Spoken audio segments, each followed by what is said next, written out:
Haleluya, sangat senang kembali berjumpa dengan Bapak Ibu saudara sekalian untuk memberitakan firman Tuhan.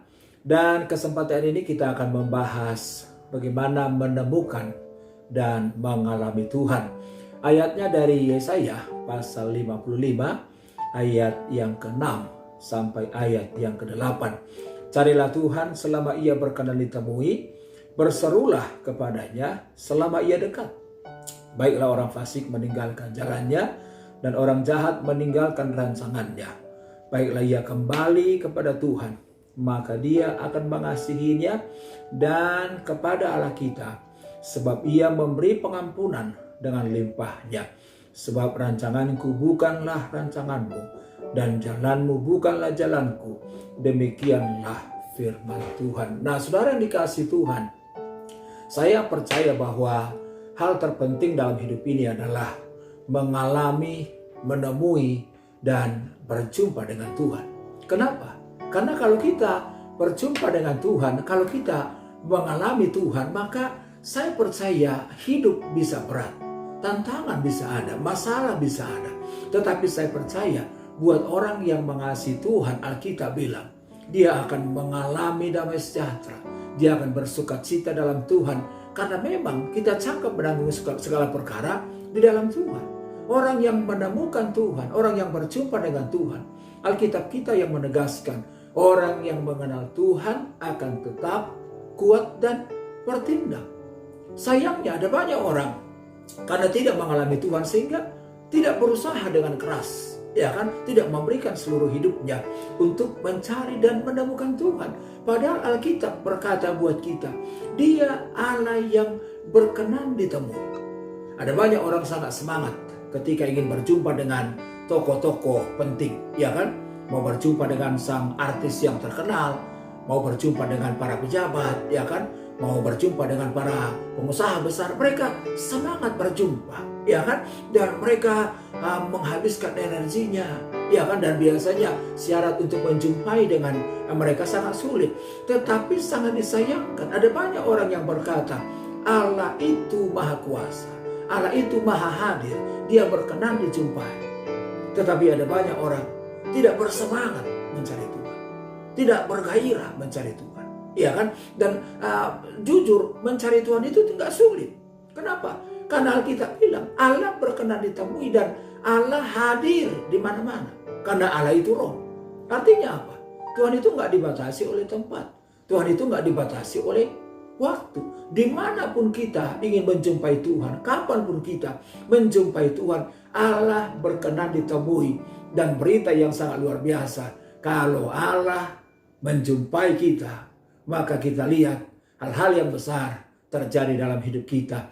Karena itu pertanyaan sederhana, bagaimana kita menemui dan mengalami Tuhan? Yang pertama, bahwa kita harus mencari Tuhan dengan sungguh-sungguh. Ayat yang baru kita baca berkata, carilah Tuhan selama ia berkenan ditemui. Berarti luar biasa. Allah yang kudus, Allah yang transenden, Dia membuka diri untuk bisa kita jumpai, untuk bisa kita temui. Sebetulnya saudara yang kasih Tuhan, tidak ada orang yang terlalu benar, tidak ada orang yang terlalu kudus sehingga bisa mencari Tuhan.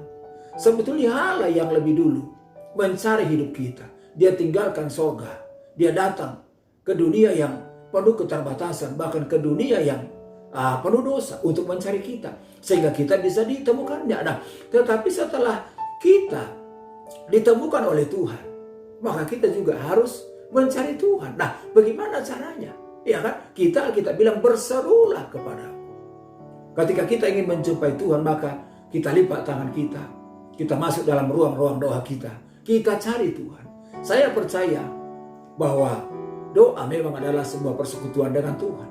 Doa adalah perjumpaan dengan Tuhan. Tetapi saya juga percaya bahwa dalam doa ada kuasa yang besar. Jadi kita mengalami Tuhan lewat persekutuan kita.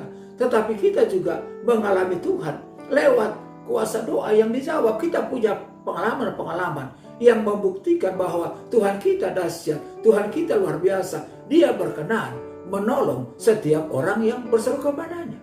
Bukankah Alkitab kita dalam Yeremia 33 ayat 3 dikatakan, berserulah kepada-Aku, maka Aku akan menjawab. Bahkan Alkitab bilang, Tuhan akan menyatakan perkara-perkara yang besar. Berarti, kalau Tuhan kita hidup, Dia Tuhan yang mendengar. Berarti Dia juga Tuhan yang mendengar doa-doa kita. Yang kedua, bagaimana kita bisa menemui dan mengalami Tuhan? Yang kedua adalah harus hidup dalam rencana Tuhan. Dalam ayat 8-9 dikatakan, sebab rancanganku bukanlah rancanganmu dan jalanmu bukanlah jalanku. Berarti buat kita masing-masing ada rencana Tuhan yang spesial. Itu sebabnya kalau kita sedang bingung, kalau kita sedang bimbang, jangan panik. Datang sama Tuhan, tanya, Tuhan, apakah rancangan Tuhan dalam hidupku?